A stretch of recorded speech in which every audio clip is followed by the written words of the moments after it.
Hey guys, it's Adventure. Welcome back to the channel. And yes, things are a little bit stuttery today, which is not ideal. Smooth now, but they weren't. This is Aeroplane Heaven's brand new 707-320C, the Famous Flyer. The last Famous Flyer we're going to get for MSFS 2024.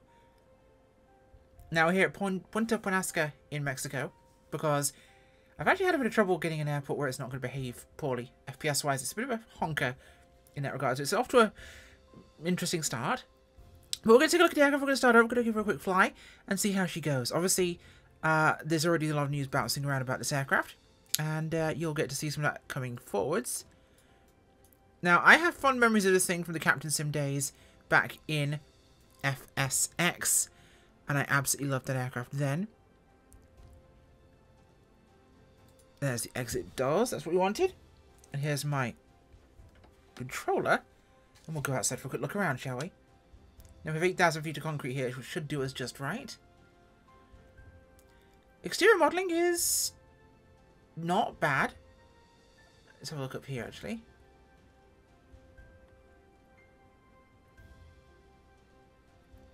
Okay, that's the central part of the wheel well there in the bays. Now here's our first inconsistency. Now those doors do open, but they close. Those are closed when the gear's down.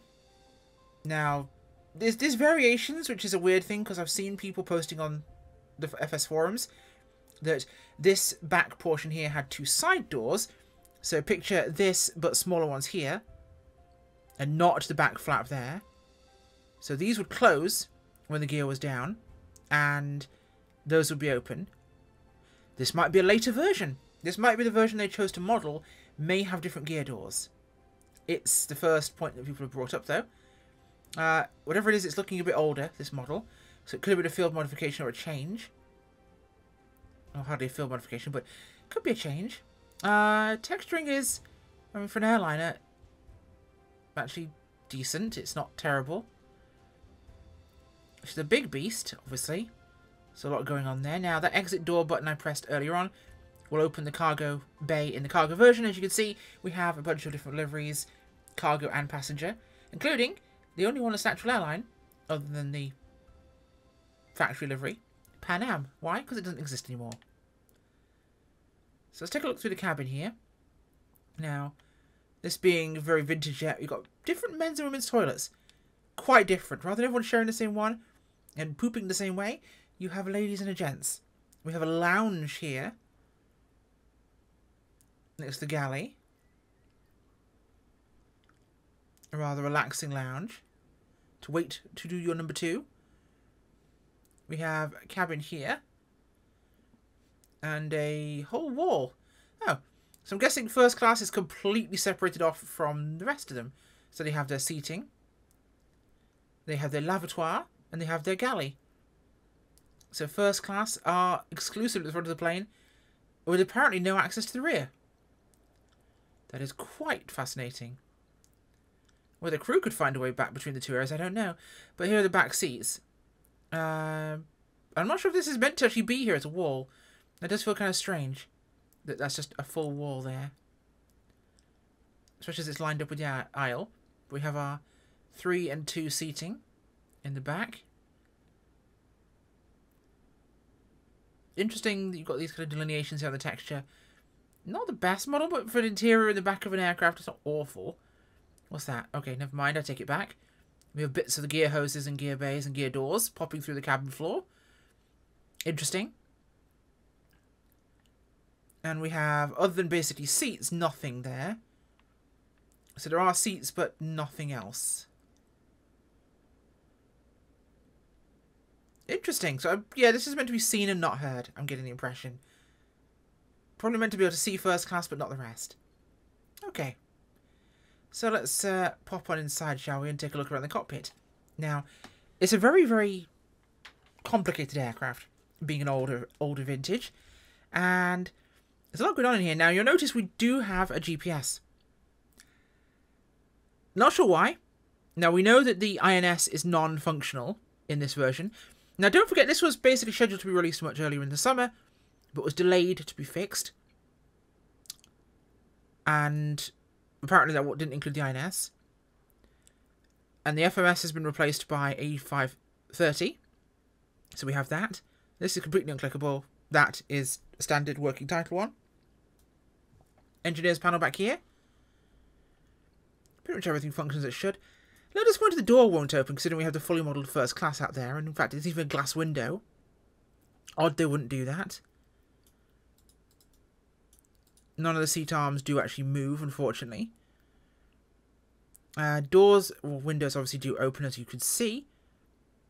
And probably the best way to show you the instruments is to go through startups. So let's do just that, shall we? So our first step is to go down here. I'll skip a couple of steps. We'll go straight to starting the APU.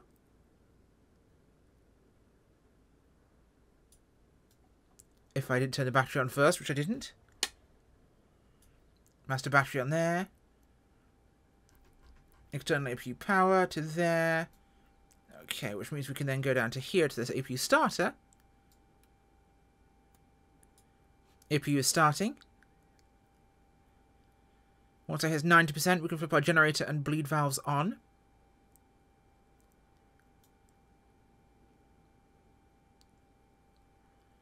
Then we'll run through other start procedures for you. 80% and 90%. APU is operational. Fantastic. So let's go back to the front and we'll grab our checklist here. Now, before starting, most of these are all cockpit prep. I have just done the APU stuff. Fuel boost pumps to on. Those are here. And there's a whole mess of these things. Of course, 4 engines, all thirsty, retro design.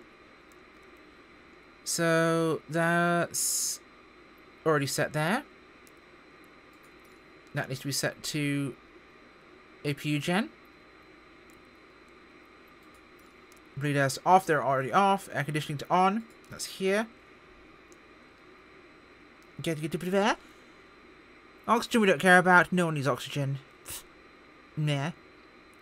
Anti-skid to... Now, some of these... I'm finding some of these very difficult to click, which is a fun part. You can reach the switch, but not the rest of it. So, you might discover this problem too. I'm not sure if you will or not, but some of these switches are very hard to actually actuate. So we'll leave the brake test control alone for the time being. ENS we can't do anything to, or we can do a line, sorry I should say. Not that this will actually do anything, because the INS isn't functioning. So these are your dumper on, that is right here. Big green light to tell you it's engaged. Automatic brake is off. There's a synced, transponder to standby. Hello, can we please have a normal camera angle? That's one thing I like about some sort of snapping views, they can be a bit problematic sometimes. Standby, fuel levels to cut off, they're already cut off. Parking brake is on. Now ready to clear to start. So, galley power to on. Up here. Because the galley has to be on first, of course. INS to nav. To there. Doors to closed. That is right there. All doors closing. Air conditioning to off for start. And engine start is real simple. So we go to ground start, which is up here. Click at the top. Oh, it's a flight start. We'll go to ground start. And I'm saving time, so we're going to do it on all 4 of these bad boys at once, because essentially the process is rinse and repeat. In real thing, yes, you'd have to start them one by one to do it in sequence. But we'll watch our N1 move. And once that starts to wiggle, we can give it some gas. And then there was life. That's basically it started. So generators, we'll go to generator 1, 2, or 3. Engine air compressor is going to be... Where'd you hide that? I don't know, but we do need to make sure the hydraulics are all turned on here.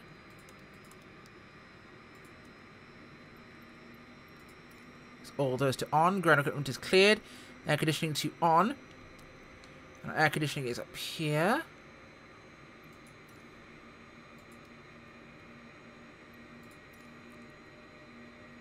The air compressors to start, and they will trip once they're on. everything else looking good. So prefer for takeoff. All these things like pressurization, I'm not going to fuss about that. Count anti-ice, we're fine with those. That is set for takeoff. AP master to off. Generator and bleed valves to off. Okay, window heat to high, we don't have to worry about that right now. Your number is engaged. Okay, flaps to 14. We'll set that now. Flaps are set to 14. Speed brake is confirmed retracted.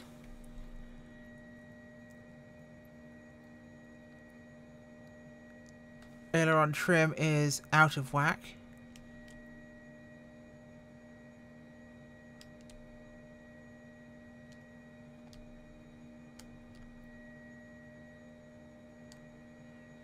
Or at least they appear to be, looking at this. Well, these are positions of the various instruments.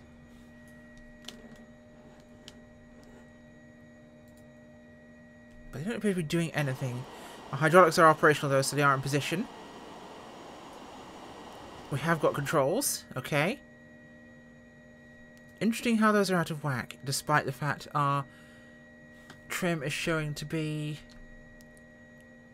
neutral. Okay. Those should be positioned based on the actual controls, because those are the control positions, rather than reading anything else, so those should be accurate. Okay. So that's an odd one already. So trim, of course, is in the green band there. Flight controls are free and correct, and the bugs are set and ready. So that's all set for takeoff. Transponders to on. So that'll be over here. If I could reach it past the throttles. I could not. There we go, to on. And essentially we're ready for takeoff. So, let's go take this bad boy for a spin. You know what me and airliners are like. We have a terrible relationship. A bit like, I don't know, roller skates and glue. Or sharks and butterfly knives. Goats and cement mixers.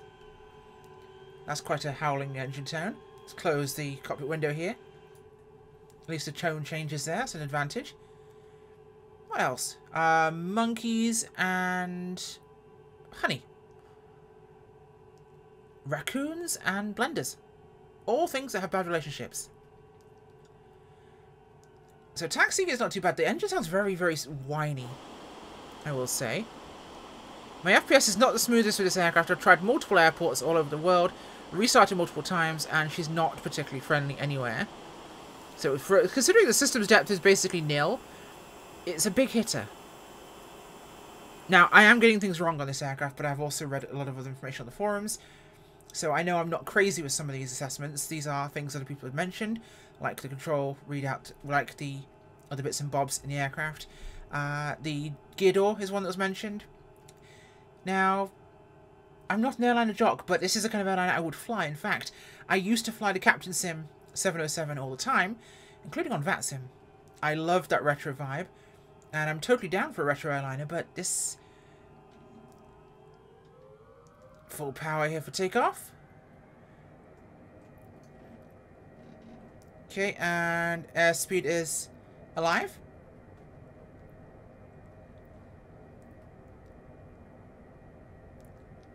Through 80 knots. Faster acceleration now. Expected that. Okay, and pull back on the yoke. Up she comes. Unstick her from the runway. Took her time there. Gear up. It's interesting we get a bunch of the gear stuff sticking through into the cabin. So there's a cabin, but it's also not a cabin. It seems that rear half is not expected to be seen. Which is weird that it's included then. Get the nose back down again here. Like I said, we're over Mexican desert. South of Punta Penasco, the city itself, over to our north. She's a little pitch sensitive, I will say that much, because the pitch is, even just with a trim difference, it boings around a lot on the pitch axis. Quite sensitive there. Pull this power a bit here. The 707 from Captain Sim was much stiffer. And I can't believe I'm praising a Captain Sim product, because that seems to be uncommon these days. But their 707 was good in the FSX days, and that was quite a stiff aircraft in the pitch axis, whereas this is very, very pitch sensitive. The sounds are nothing to write home about, but they're not awful. They're definitely interesting.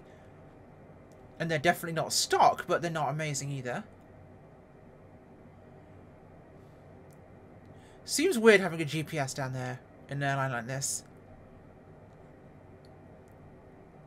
Where's our field? It should be down to our right somewhere. Oh, wow. That sounds like a swarm of angry bees. There it is. I mean, it looks good, but I worry looks are kind of its main feature at the moment.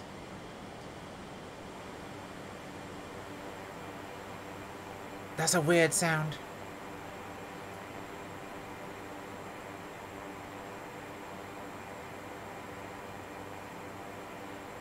That is very strange. But there you go. Right, it's over there to our right, so pull this power even more, because we're definitely way too fast right now. There's definitely hints of the 707 in there. I can hear 707 sound. It's just, it sounded a little tinny at the front. But there's definitely 707 sound there. It does sound like a 707. This is more the sound I was expecting than when I spooled it back. Okay. Where's my field? Off to our right down there. In fact, we're about downwind right now. So field is in sight over there. So we'll continue down this way until we get downwind a bit more. We'll set up for an approach. We'll check on those approach checks here.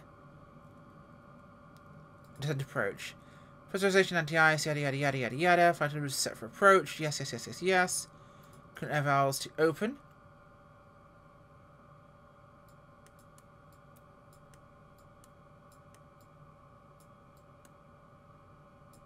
Apparently they have to be held or something. Oh god, that's the ground.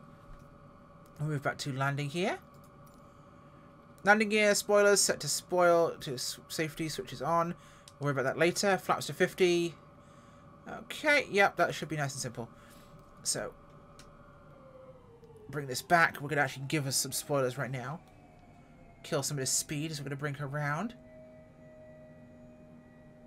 For the most unconventional 707 landing, but I kind of want to get this on the ground right now.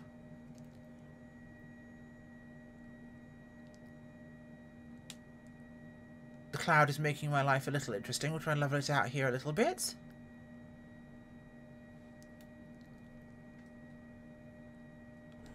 Okay. Too much nose up there. We're looking for the ocean. There's the field, I think. It is. So we'll keep this here.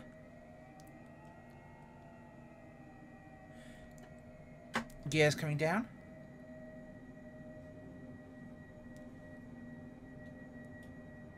Okay, nose is down and locked. Speed's rolling back still. Let's go to 25 on the flaps. This might be a very tight turn here for final. Just kill the spoilers there. Tight for a 707 at least. But when do I like to do things conventionally?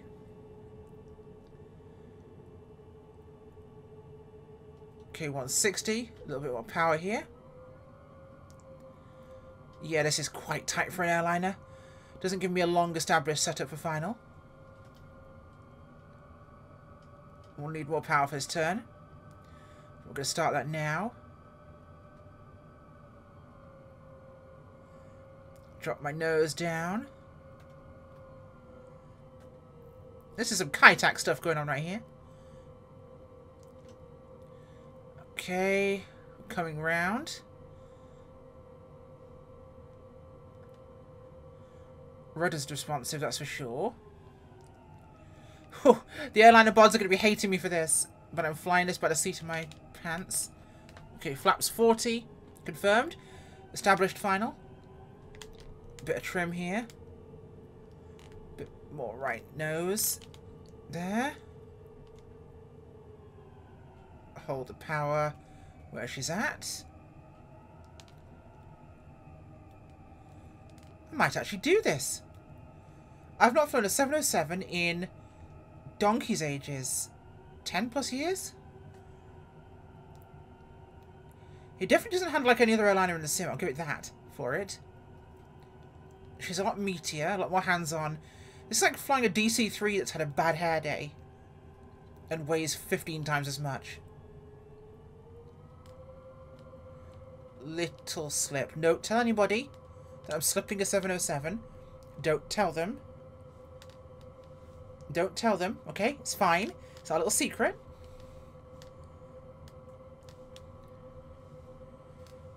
Okay.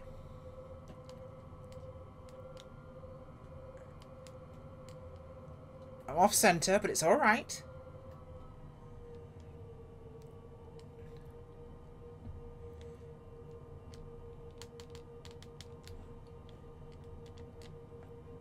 It's alright. Don't tell them. Walk the nose down. And it was almost a good landing, wasn't it? Apart from being 15 meters off the center line and having to slip it on approach and coming in like a fighter jet. Wasn't bad, was it? I'm torn. There are definitely inconsistencies with the aircraft. Definite inconsistencies. And I know that's a problem. It's also very FPS heavy, which for the amount of systems depth in this aircraft is not a good idea. The PMDG 7.3s perform way better on this same system, and that should tell you something. When the PMDG 7.3 and the Phoenix A320 both perform far better on a set system than this with no depth to system, that's interesting. So it's an FPS muncher. It introduces a lot of stuttering to the sim, and I do apologise if this video has stuttering in it. I have tried every which way to try and mitigate that, and it's not wanting to do so. For those who are curious, I run a RTX 5900X. I run a 3070 Ti with 32 gigs of Corsair Vengeance RAM, and this is on its own SSD. I have a very chunky system that handles... It's not a 4080, sure, but it's absolutely more than capable of running this sim very, very well. And I don't normally have an issue. This is performing as an issue. The gear doors is a big question mark. The fact it was delayed to be updated and this inconsistency like that. And one thing I hadn't looked at myself, which I've been told by the people, is the gear nose wheel wobbles there and goes sideways. Mine hasn't done that. But what is that weird fluffing around it? If you zoom out slightly, look at it. It's like bobbly around the edge of it. That is super weird. There's like an echo around the edge of the wheel. I'm on the grass because I'm busy looking at wheels. So the gear door's an issue. We've had people have issues with the nose wheel being sideways on takeoff. Strange, because I don't seem to have that issue. But this one does, of course... It hits hard. The gear doors are odd. It was delayed to be updated and to be improved, and there's still no FMC, and the INS doesn't work. I thought at least we'd have the INS. FMC I'm not sure, because surely they use a default one for that. And that's not in. There's a GPS instead, which is okay, usable, but not very period authentic or realistic. And on top of all that, that's inoperable as well. There's a lot of inoperable controls in the cockpit. And it feels as though it's been halfway done. I hate to be a critical person. I don't like doing that. And as a Famous Flier, for the price is about right. £8 if you've got Premium Deluxe, £12 if you've not. So that feels about appropriate here. But overall, it's cool that we have cargo and passenger options. There's reportedly going to be updates. With the delays that were already made to it, pushing it back months, I thought we would have seen the last of these issues ironed out. The cockpit weirdness at the back of the cabin is strange. The gear door thing is strange. It could be they're looking at different variants of the aircraft. That is entirely plausible, because that whole rear design there does seem different. So it's not as though it's kind of like half and half right. But those reportedly do close up and are closed up with the gears down. So And that is a thing, but it does seem as though the actual steering mechanism here is too far down for that to actually be able to do anything. In fact, we'll go outside and take a look at this, because obviously we do see them with those closed. Why can't this one have it closed? If you look at the steering mechanism there of the gear, that protrudes. So technically this area would have to be longer, to like here, and the side doors. And those would have to be further forward, a bit shorter, and they would close. So that would have clearance. It's a tough one. And yeah, the bits of gear doors sticking through the cabin in here is quite strange. You include the cabin, but then you have bits of the model sticking through the cabin, and it seems like this half cabin was just kind of phoned in. It's halfway there. Like it's like, it's not a 707. It's 35.5.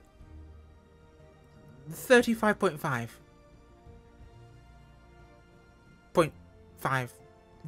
I'd have to actually mathematically cut 707 in half, which would be 350 plus 3.5. 350, 3.5. It's a 350, 3.5. Thanks for watching. Bye.